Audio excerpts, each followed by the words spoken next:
ஆண்டவருடைய வார்த்தையை நாம் கேட்போம். சரியான ஓட்டத்தை ஓடு, இயேசு உனக்கு அற்புதம் செய்வார், உனக்கு சுகம் கொடுப்பார் என்ற தலைப்பில் ஆண்டவருடைய வார்த்தையை கேட்கப் போகிறோம். ஆண்டவருடைய வார்த்தையை இந்த மழையான சூழ்நிலையிலும் இங்கு வந்து கேட்க வந்திருக்கிற உங்களுக்கு நன்றி. வீடுகளிலிருந்து குழுவாக கர்த்தருடைய வார்த்தையை கேட்டுக்கொண்டிருக்கிற உங்களுக்கும், கிராஸ் டிவியின் மூலமாக ஆண்டவருடைய வார்த்தையை கேட்டுக்கொண்டிருக்கிறவர்களுக்கும், மற்றும் வெளிநாடுகளில் பல இடங்களில் இருந்து இந்த ஆன்லைன் மூலமாக ஆண்டவருடைய வார்த்தையை கேட்கிற உங்களை ஆண்டவர் ஆசீர்வதிப்பாராக, அற்புத சுகம் கொடுப்பாராக. நீண்ட நாட்களாக வேதனையோடு கூட இருக்கிற உங்களை ஆண்டவர் தொட்டு சுகமளித்து உங்களுக்கு அற்புதம் செய்ய எதிர்பாருங்கள். நீங்கள் ஃபோன் மூலமாக உங்கள் ஜெப குறிப்புகளை அனுப்ப வேண்டுமானாலும், உங்கள் தேவைகளுக்காக ஜெபிக்க வேண்டுமானாலும் இந்த ஃபோன் நம்பரை பயன்படுத்தி நீங்கள் ஜெபம் பண்ணுங்கள். ஆண்டவர் உங்களை ஆசீர்வதிப்பார். சரியான ஓட்டத்தை ஓடு, இயேசு அற்புத சுகம் கொடுப்பார். எபிரேயருக்கு எழுதின பொதுவான நிருபம் 12ஆம் அதிகாரம் 1ஆம் வசனத்தை வாசிக்க கேட்போம். ஆகையால் மேகம் போன்ற இத்தனை திரளான சாட்சிகள் நம்மை சூழ்ந்து கொண்டிருக்க, மேகம் போன்ற இத்தனை திரளான சாட்சிகள் நம்மை சூழ்ந்து கொண்டிருக்க, பாரமான யாவற்றையும் நம்மை சுற்றி நெருங்கி நிற்கிற பாவத்தையும் தள்ளிவிட்டு, விசுவாசத்தை துவக்குகிறவரும் முடிக்கிறவருமாய்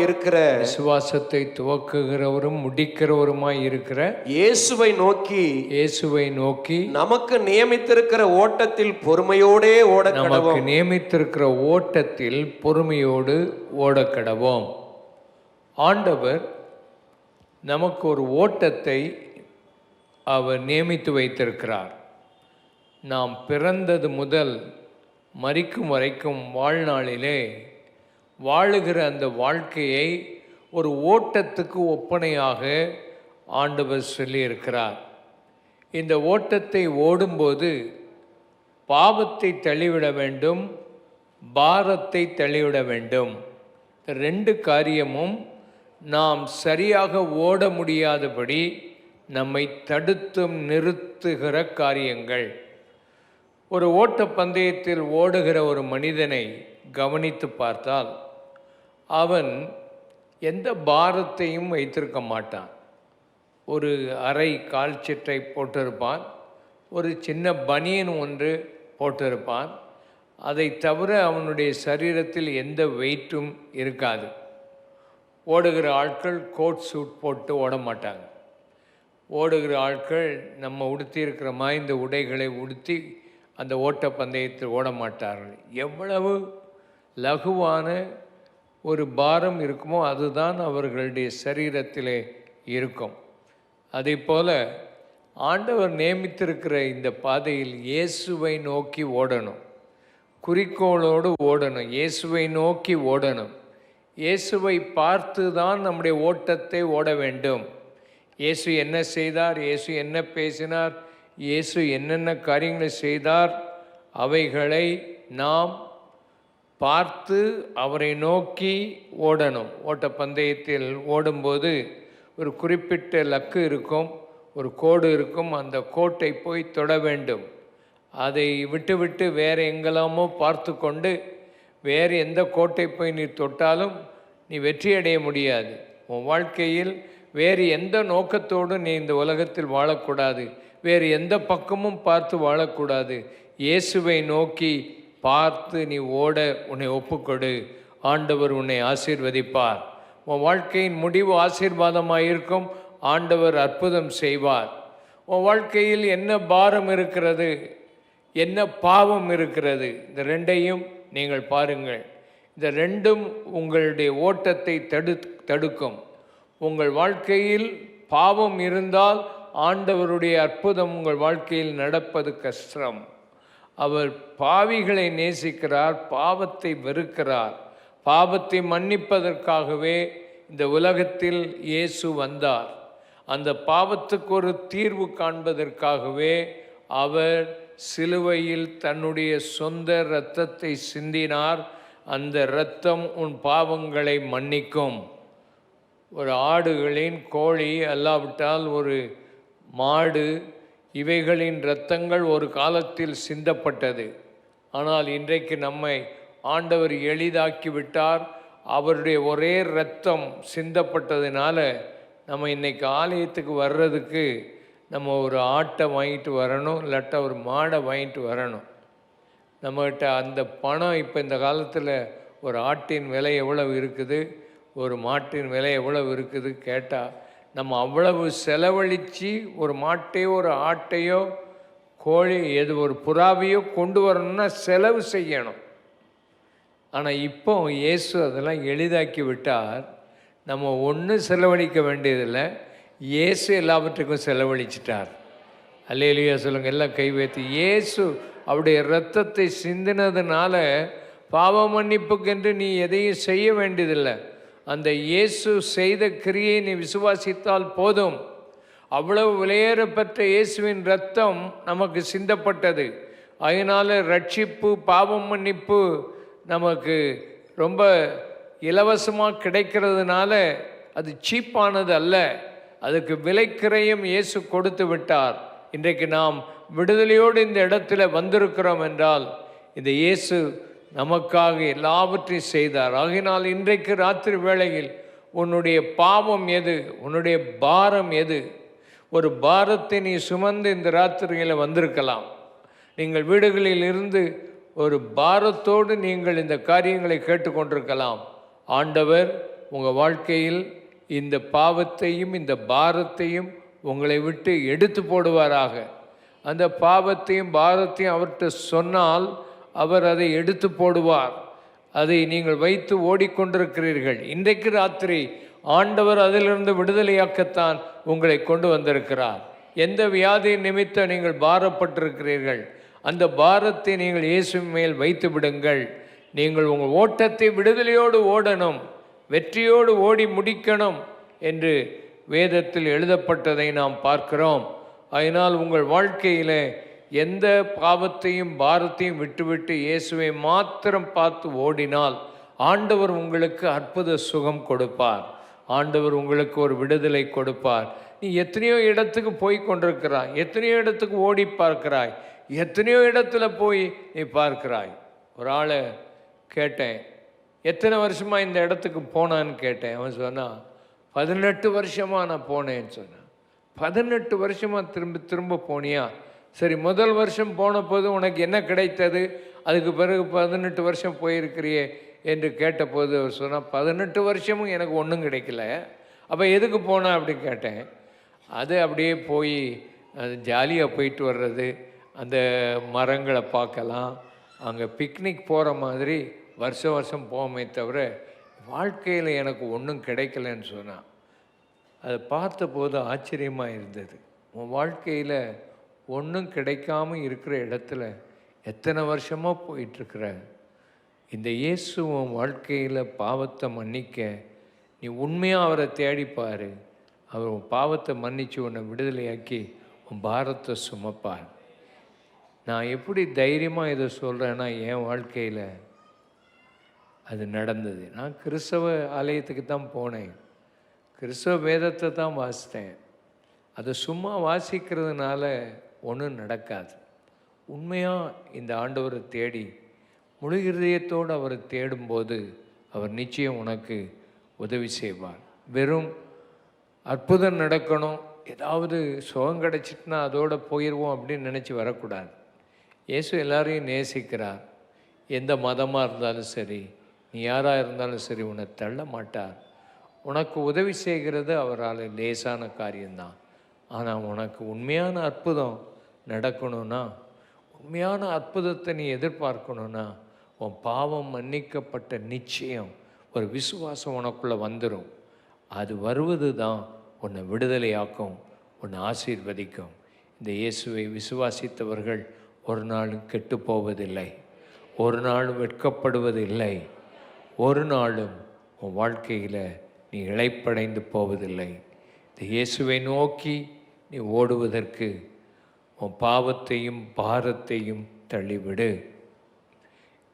ஓட்டப்பந்தயத்தில் ஓடுகிறவர்கள் 3 காரியத்தை செய்ய வேண்டும் என்று 1 கொரிந்தியர் 9ஆம் அதிகாரம் 24, 25, 26ஆம் வசனத்தில் நாம் வாசிக்கிறோம்.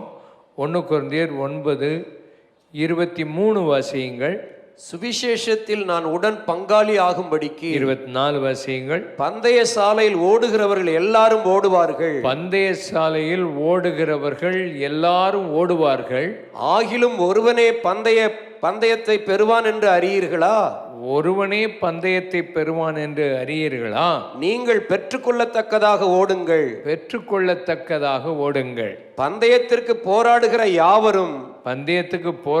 யாவரும் எல்லாவற்றிலேயும் இச்சை அடக்கமாயிருப்பார்கள். போதும். 3 காரியங்கள் செய்வார்கள். 1, பெற்றுக்கொள்ளத்தக்கதாக ஓடுவார்கள். 2வது, இச்சை அடக்கத்தோடு அவர்கள் இருப்பார்கள். 3வது, நிச்சயத்தோடு கூட ஓடுவார்கள். பெற்றுக்கொள்ளத்தக்கதாக ஓடணும். பந்தய சாலையில் நிறைய பேர் பந்தயத்தில் ஓடுவாங்க. ஆனால் ஒரே ஒருத்தந்தான் வெற்றி பெறுவான். ஆனால் இந்த ஓட்டத்தில் நாம் நிறைய ஓடும்போது ஆண்டவர் எனக்கு ஒரு அற்புதம் செய்வார், ஆண்டவர் என் வாழ்க்கையை மாற்றி அமைப்பார் என்கிற மனம் திரும்புதலுக்குள்ளே நீங்கள் வந்தால் உங்கள் ஓட்டத்தில் வெற்றி பெறுவீர்கள். நிறைய பேர் அற்புதத்தை பற்றி பேசுவாங்க, நிறைய பேர் விசுவாசத்தை பற்றி பேசுவாங்க, நிறைய பேர் கிருபையை பற்றி பேசுவாங்க, நிறைய பேர் உதவியை பற்றி பேசுவாங்க. இதெல்லாம் நல்லது தான். ஆனால் மனம் திரும்புதல் இல்லாவிட்டால், ஒரு மனசில் ஒரு சேஞ்ச் வராமல், உன் வாழ்க்கையில் ஒரு மாற்றம் வராமல், மனம் திரும்பாமல், இதெல்லாம் இருந்து ஒரு பிரயோஜனம் கிடையாது. உன் வாழ்க்கையில் நீ ஓடும்போது கண்டிப்பாக நான் பெற்றுக்கொள்வேன், இந்த ஓட்டத்தில் நான் ஜெயிப்பேன் என்ற அந்த விசுவாசம் உனக்குள்ளே இருக்கணும். இன்றைக்கி ஆண்டவர் உனக்கு ஒரு அற்புதம் செய்வார் என்ற விசுவாசம் இருக்கணும். 2வது, ஓட்டத்தில் ஓடுகிறவர்கள் அந்த பந்தயத்தில் கண்டிப்பாக வெற்றி பெறணும் அப்படின்னு சொல்கிற ஆட்கள் எல்லா சாப்பாட்டையும் சாப்பிட மாட்டாங்க. எல்லா சாப்பாட்டையும் சாப்பிட்டா என்ன ஆயிரும்? உடம்பு வச்சிரும், பாரம் ஆயிரும். பாரம் வச்சுக்கிற ஆட்கள் உடம்பையே தூக்கிட்டு ஓட முடியாது. நீங்கள் பார்க்குறீங்களா, நல்லா உடம்பு வச்ச ஆட்களை பார்க்குறீங்களா, நடக்கக்கூட அவங்க கஷ்டப்படுவாங்க. அவன் வாழ்க்கையில் உட்கார்றது கஷ்டப்படுவான், எழும்புறது கஷ்டப்படுவான். எப்படி ஓடுவான்? அதனால் சாப்பாட்டு விஷயத்தில் கரெக்டாக இருப்பான், தூக்க விஷயத்தில் கரெக்டாக இருப்பான், எக்ஸசைஸ் பண்ணுறதில் கரெக்டாக இருப்பான். இதெல்லாம் அவன் செய்தால் தான் ஓட்டப்பந்தயத்தில் ஓட முடியும். இச்சை அடக்கமுடையவர்களாக இருப்பார்கள். உங்கள் வாழ்க்கையில் இச்சையோடு ஓட முடியாது, ஆண்டவருடைய அற்புதத்தை பெற முடியாது. செய்கிற பாவத்தையெல்லாம் நீ செய்துட்டு, அக்கிரமத்தையெல்லாம் செய்துட்டு, இச்சையின் வாழ்வுக்குள்ளேயே வாழ்ந்துட்டு, உன் கண்களின் இச்சை, உன் மாம்சத்தின் இச்சை, இப்படிப்பட்ட இச்சைகள் பாவங்களுக்குள் இருக்கிறது. அதெல்லாம் விட்டுட்டு ஓடணும். ஒரு அம்மா அன்னைக்கு சாட்சி சொன்னாங்க, 13 வருஷம் சீரியல் பார்ப்பேன், எல்லா சீரியலையும் பார்ப்பேன், வீட்டிலையும் உட்காந்து பார்ப்பேன், வெளியே போகும்போதும் ஃபோன்லேயும் பார்ப்பேன், எல்லா சீரியலும் 13 வருஷமாக பார்த்தேன் அப்படின்னு சொன்னாங்க. அப்போ அதில் என்ன கிடைக்கும்னு தெரியல. அது ஒன்றும் அதையே பார்க்கலைன்னா அவங்களுக்கு அந்த நிம்மதி இருக்காதான். அப்படி ஒரு அடிமைத்தனத்தில் போய் உட்கார்ந்துடுறது. சில ஆட்கள் அப்படி தான், சிகரெட் குடிக்காத, அது உனக்கு உடம்பை கெடுக்கும்னு சொன்னால் அதைத்தான் குடிச்சிக்கிட்டே இருப்பான். வாயிலையும் சூடு, அவனுக்கு உதட்டுலேயும் சூடு, அவனுக்கு வெளியில் போனால் தலையிலையும் சூடு. இப்போ இந்த காலத்தில் ஊடே வெயில் அடிக்குது, ஆனால் இந்த வெயிலில் பாருங்களேன், பொருத்தி குடிச்சிட்டே போவான். ஒரு நாள் ஒரு ஆள் பார்த்தேன், என்னையை பார்த்த உடனே நடுங்கிட்டான். என்னையை பார்த்த உடனே நடுங்கி ஸ்கூட்டர் ஓட்டிகிட்டு வந்தவன் கீழே விழுந்துட்டான். அடே, என்னையை பார்த்து இவ்வளோ பயப்படுறானே, என்னைய பார்த்து பாஸ்டரை பார்த்து இவ்வளவு ரெஸ்பெக்ட் பண்ணுறான்னு நான் நினச்சேன். அவனை போய் தூக்க போன போது கையில் சிகரெட் இருந்துச்சு. என்னைய பார்த்துட்டு சர்ச்சுக்கு வர்ற ஆள் எனக்கு முதல்ல கண்டுபிடிச்சிக்கிட்டேன்னு சொல்லி அவனை கீழே விழுந்து நான் பேசாமல் தூக்கி விட்டு நானே போயிட்டேன். ஏன்ப்பா சிகரெட்டு குடிக்காம கூட கேட்கல. இப்போ வேறு எங்கேயா போய் விழுந்துட்டு கிடப்பான். இந்த வாழ்க்கையில் நமக்கு இந்த மாதிரி காரியங்களெல்லாம் விட்டு விலகணும். அடிமை ஆகிடக்கூடாது. எந்த பாவத்துக்கும் எந்த பழக்கத்துக்கும் அடிமை ஆகிடாத. ஃபோனை பார்க்க வேண்டியது தான். ஓவராக உட்காந்து பார்த்து பார்த்து பார்த்து உன் கண்ணும் கெட்டு போகும், உன் காதும் கெட்டு போகும், உன் நரம்பும் கெட்டு போகும். அதனால் இப்போ சின்ன பிள்ளைகள் எல்லாம் என்ன போட ஆரம்பிச்சிட்டான்? கண்ணாடி போட ஆரம்பிச்சிட்டான். சின்ன வயசுலேயே கண்ணாடி. ஏன்னா அதை பார்த்துக்கிட்டே இருக்கு, கேம்ஸ் விளையாடிக்கிட்டே இருக்கிறது. நான் விமானத்தில் போகும்போது பார்க்குறேனே, பக்கத்தில் உட்காந்துருக்கவன் எல்லாருமே ஃபோனை எடுத்து ஏதோ ஒரு படத்தை பார்க்குறான். ஏதோ ஒரு படம் ஒன்று ஓடிக்கிட்டே இருக்குது, பார்த்துக்கிட்டே வர்றான். செய்யாமல் பார்த்துக்கிட்டே வர்றான். 2 மணி நேரம் 3 மணி நேரம் பார்ப்பான். அந்த படத்தையே பார்த்துக்கிட்டு இருக்கிறான். இப்படி தான் மக்கள் அடிமைப்பட்டு போயிருக்கிறார்கள். எந்த பாவத்துக்கும் எந்த பழக்கத்துக்கும் அடிமைப்படுறத விட்டால் உனக்கு நல்ல விடுதலை உண்டாகும். ஆமென். கர்த்தர் உனக்கு உதவி செய்வார். கர்த்தருக்கு முதலிடம் கொடு. அடுத்தது, நிச்சயம் இல்லாதவனாக ஓடாதே. நிச்சயம் வேணும். உனக்கு நிச்சயமாக ஆண்டவர் சுகம் கொடுப்பார். நிச்சயமாக ஆண்டவர் உன்னை ரட்சிப்பார். சில ஆட்கள் உங்கள் பாவம் மன்னிக்கப்பட்டுச்சா அப்படின்னு கேட்டால், பாவம் மன்னிக்கப்பட்ட மாதிரி இருக்குது, இல்லாத மாதிரி இருக்குது.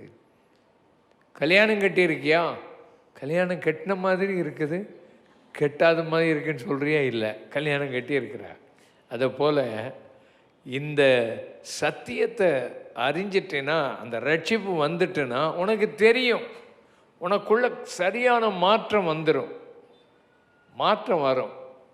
நான் ரட்சிக்கப்பட்ட போது என் மார்க்கு படித்ததில் என் மார்க்கில் மாற்றம் இருந்துச்சு.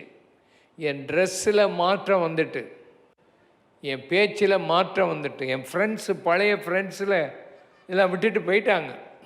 மாற்றம் வந்துட்டு, வேறு ஃப்ரெண்ட்ஸ் வந்துட்டாங்க. எல்லாத்துலேயும் மாற்றம் வந்துட்டு. என் பழக்க வழக்கம் மாற்றம் வந்துச்சு. அந்த மாதிரி மாற்றம் வந்துட்டா உனக்கு நிச்சயத்தோடு நீ ஓடு. கண்டிப்பாக ஒரு மாற்றம் வரும். அதுதான் உன் வாழ்க்கையில் அற்புதம் செய்யும். ஆமென். அப்போஸ்தலர் 20:24 வாசிப்போம். ஆகிலும் இவைகளில் ஒன்றையும் குறித்து கவலைப்படேன். எந்த பாடுகள், கஷ்டங்கள், கட்டுகள், இது ஒன்றையும் குறித்து நான் கவலைப்படேன். என் பிராணனையும் நான் அருமையாக எண்ணேன். என்னுடைய பிராணனையே அருமையாக என்ன உயிரையே பற்றி கவலை இல்லை. என் ஓட்டத்தை சந்தோஷத்தோடு முடிக்கவும். என் ஓட்டத்தை எப்படி முடிக்கணும்? சந்தோஷத்தோட முடிக்கவும். தேவனுடைய கிருபையின் சுவிசேஷத்தை பிரசங்கம் பண்ணும்படிக்கு நான் கர்த்தராகி இயேசுவினிடத்தில் பெற்ற ஊழியத்தை நிறைவேற்றவுமே விரும்புகிறேன். அவருடைய கையில பெற்ற ஊழியத்தை நிறைவேற்றத்தான் நான் விரும்புகிறேன். ஓட்டத்தை சந்தோஷத்தோடு கூட முடிக்கணும், பாரத்தோடு முடிக்கக்கூடாது. நிறைய பேர் ஏன் தான் உயிரோடு வாழ்கிறேன்னே தெரியலை, ஓட்டத்தை முடிச்சிடலாம் அப்படின்னு நினைக்கிறாங்க. அன்னைக்கு ஒரு பார்த்து கேட்டேன், ஏய்யா உங்களுக்கு எல்லாமே தெரியுமே, நீங்கள் ஏதாவது ஒரு டாக்டரை பார்த்து உடனே ஒரு காரியத்தை செய்தான்னு சொல்கிறாரு. இந்த உலகத்தில் இருந்து என்ன பிரயோஜனமாக இருக்குது? எதை போனால் போகட்டும், விசுவாசம் அவருக்கு இருக்குது, நல்ல மனிதன். ஆனாலும் இந்த உலகத்தில் வாழ்கிறது அவருக்கு பிரியம் இல்லை. நிறைய பேருக்கு இந்த உலகத்தில் விட்டு போகிறதுக்கு அநேகருக்கு விருப்பம் கிடையாது. முடிச்சுக்கணும், வாழ்க்கையை முடிக்கணும்னு நினைக்கிறாங்க. நிறைய பேர் தற்கொலை ஆவியோடு இருக்கிறாங்க. ஏன் இந்த உலகத்தில் உயிரோடு வாழணும்? உனக்கு ஆண்டவர் நியமித்த நாள் வரைக்கும் சந்தோஷமாக இருக்கணும்.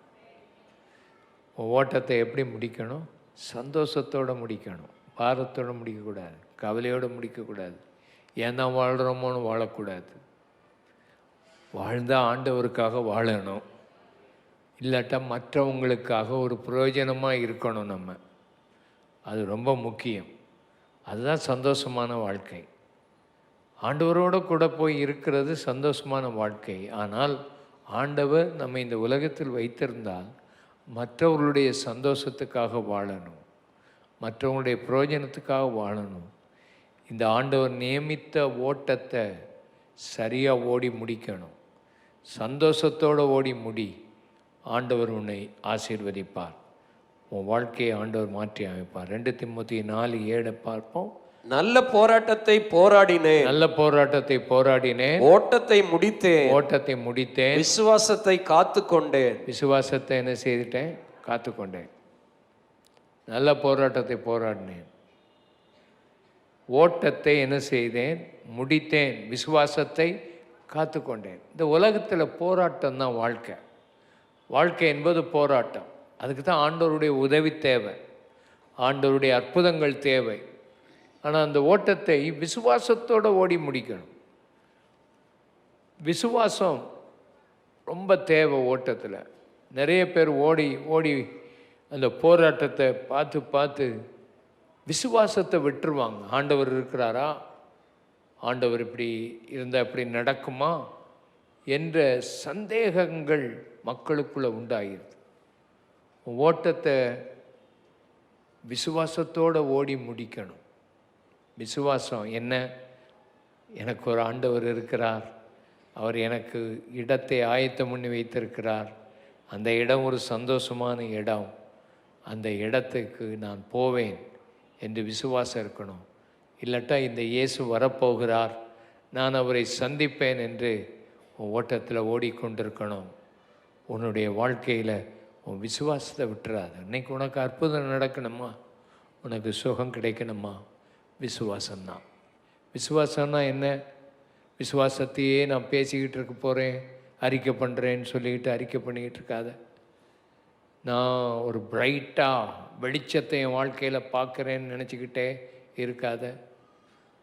அடுத்தது விசுவாசம்னா நல்லதே என் வாழ்க்கையில் நடக்கும்னு சொல்லிக்கிட்டே இருக்காத. அதெல்லாம் விசுவாசம். விசுவாசம்னு சொல்கிறது ஆண்டவர் என்ன வார்த்தை சொல்லியிருக்கிறாரோ அந்த வார்த்தை நடக்கும்னு விசுவாசிக்கணும். அல்லேலூயா. கை வைத்து கர்த்தரை துதிப்போம். ஆண்டவர் என்ன வார்த்தை சொல்லியிருக்கிறாரோ அதை விசுவாசிக்கணும். அந்த வார்த்தை உன்னை சுகமாக்கும், அதை விசுவாசிக்கணும். கர்த்தர் சொன்ன வார்த்தையை விசுவாசிக்கணும். நீ சொன்னதை சொல்லிக்கிட்டே இருக்கிறதல்ல. உன் வாழ்க்கையில் உண்மையாக முழுசாக ஆண்டவருடைய வார்த்தை நடக்கும் உன் வாழ்க்கையில் என்ற விசுவாசம் உனக்கு இருந்தால் நிச்சயமாக அற்புதம் நடக்கும். 2 சாமுவேல் 18:27 வாசிங்க. 2 சாமுவேல் 18:27. மேலும் ஜாமம் காக்கிறவன் முந்தினவனுடைய ஓட்டம் சாதோக்கின் குமாரன் அகிமாசுடைய ஓட்டம் போல் இருக்கிறது. முந்தினவனுடைய ஓட்டம் சாதோக்கின் குமாரன் அகிமாசுடைய ஓட்டம் போல் இருக்கிறது என்று எனக்கு தோன்றுகிறது என்றான். அப்பொழுது ராஜா, அவன் நல்ல மனுஷன், அவன் நல்ல செய்தி சொல்ல வருகிறான் என்றார். அவன் என்ன செய்தி சொல்ல வருகிறான்? ஒருத்தன் ஓடுறான், அகிமாஸ்னு பேர். அவன் எப்பவுமே அவன் ஓடும்போது நல்ல செய்தியை தான் கொண்டு வருவான், மோசமான செய்தியை கொண்டு வர மாட்டான். நல்ல செய்தியை தான் கொண்டு வருவான். உன் வாழ்க்கையில் நல்ல செய்தி உன் வாழ்க்கையில் வார்த்தையில் இருக்குதா? நல்ல செய்தி தான் நமக்கு ஆண்டவர் கொடுத்திருக்கிறார். நற்செய்தி என்று சொல்லப்பட்டிருக்கு சுவிசேஷம். சுவிசேஷம் எப்படி நல்ல செய்தி? உன் பாவத்தையெல்லாம் இந்த சுவிசேஷம் மன்னித்து உனக்கு ரட்சிப்பை கொடுத்து, இந்த சுவிசேஷம் உனக்கு தேவனுடைய பலனும் ரட்சிப்புமாக இருக்கிறது. உன் பாவத்தை மன்னிக்கிறது இந்த சுவிசேஷம். நல்ல செய்தி. உனக்கு நரகம் இல்லை, உனக்கு வேதனையான இடம் இல்லை, உனக்கு சந்தோஷமான ஒரு இடம் ஆண்டவர் ஆயத்தப்படுத்துகிறார். ஒரு நல்ல ஆண்டவரை பார்க்க நீ போகிறாய் என்கிற ஒரு நல்ல செய்தியை ஆண்டவர் கொடுக்கிறார். ஒரு மோசமான மனுஷனை பார்க்கல, நல்ல செய்தியை ஆண்டவர் உனக்கு கொடுத்துருக்கிறார். அதுக்கு தான் உன் ஓட்டம் இருக்கணும். உன் ஓட்டம் நல்ல செய்தியை கொடுக்கணும். யோவான் 20:2 மகதலேனா மரியாள் இயேசு உயிரோடு கூட எழும்பிட்டார், அவர் கல்லறை பக்கத்தில் ஓடி போய் பார்க்குறா. அங்கே இயேசு இல்லை. திரும்ப ஓடி சீஷர்களுக்கு அதை தீவிரமாக அறிவிக்க போகிறாள். அவளுடைய வாழ்க்கையில் உயிர்த்தெழுந்த ஆண்டவரை அவள் பார்ப்பதற்கு அதிகாலையில் எழும்பி ஓடினாள் என்று நாம் பார்க்கிறோம். உன் ஓட்டம் உயிர்த்தெழுந்த ஆண்டவரை பார்க்கணும்.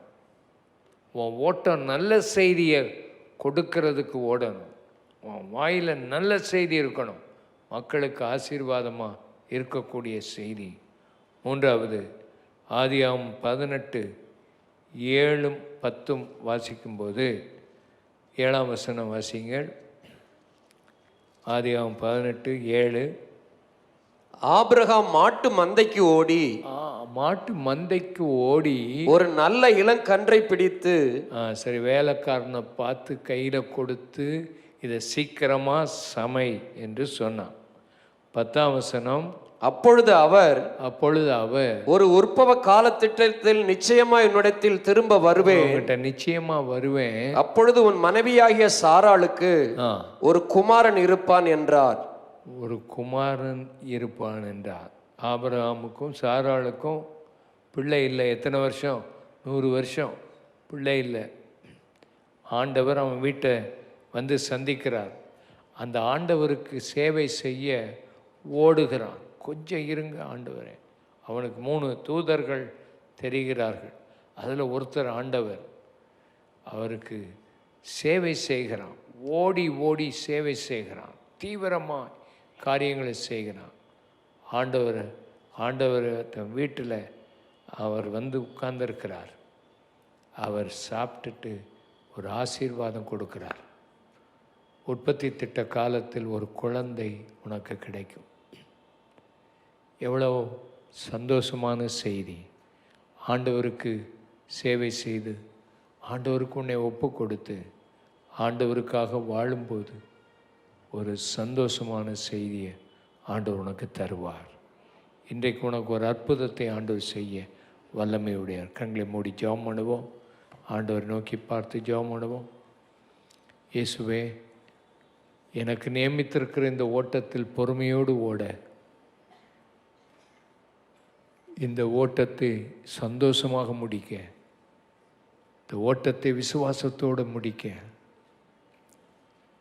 என் வாழ்நாள் ஓட்டத்தில் ஆண்டவரே எனக்கு உயிர்த்தெழுந்த ஆண்டவரை சந்திக்க ஓட, நல்ல செய்தியை கொண்டு ஓட, ஆண்டவரே எங்கள் வீட்டுக்கு வாங்கப்பா, என் வாழ்க்கையில் என் இருதயத்தில் வாங்க இயேசுவே.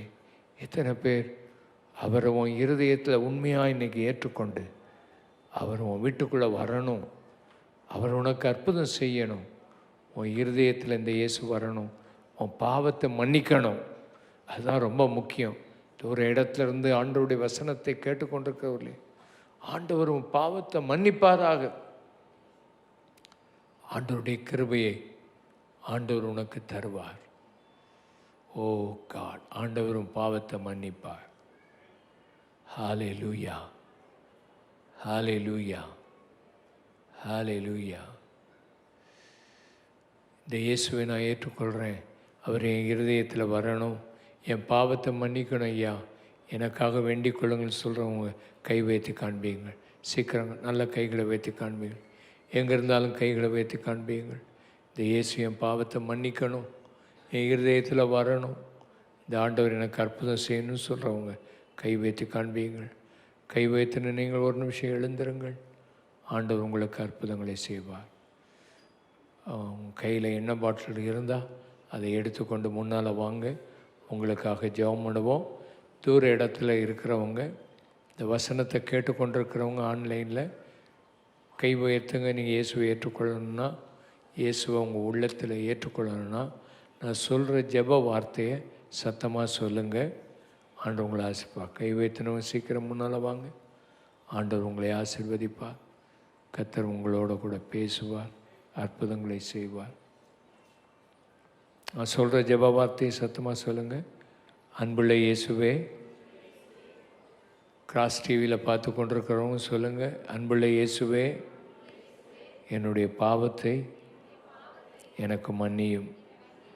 சத்தமாக சொல்லுங்கள், என் பாவங்களை நீ சிலுவையில் சுமந்து ஏற்றுக்கொண்டீர், என்னை விடுதலையாக்கியிருக்கிறீர். உம்முடைய திரு ரத்தம் என் பாவங்களை கழுவ வல்லமை உள்ளதாயிருக்கு. இப்பொழுதே என் மனதை மாற்றிவிடும். இயேசுவே, நான் செய்த பாவங்கள், நான் செய்த பழைய காரியங்கள், பழைய ஆராதனைகள், இதையெல்லாம் விட்டு ஒரு புதிய இருதயத்தையும், ஒரு புதிய ஆவியையும், ஒரு புதிய மனதையும் எனக்கு கட்டளையிடும். என்னை ஆசீர்வதியும், என்னை தாங்கிக் கொள்ளும், அற்புதம் செய்யும். இயேசுவின் மூலம் ஜெபிக்கிறோம் பிதாவே, ஆமேன், ஆமேன். ஆண்டவரை ஏற்றுக்கொண்ட நீங்கள் விடாமல் அவரை பின்பற்றுங்கள். ஆவியில் வளர வேண்டும். வேதத்தை நீங்கள் வாங்க வேண்டும், வாசிக்க வேண்டும். யோவான் எழுதின புஸ்தகம் இதில் உண்டு, அதை வாங்கி வாசியுங்கள். தொடர்ந்து இயேசுவை நோக்கி ஜெபம் பண்ணுங்கள். உங்களுக்கு ஐக்கியம் தேவை வளருவதற்கு. இந்த இடத்துல ஆராதனை வெள்ளிக்கிழமை காலையில் பெண்களுக்கு 10:30 மணிக்கு இருக்குது. புதன்கிழமை இந்த இடத்துல ஒரு சின்ன குழுவாக கூடி ஜெபம் பண்ணுவார்கள்.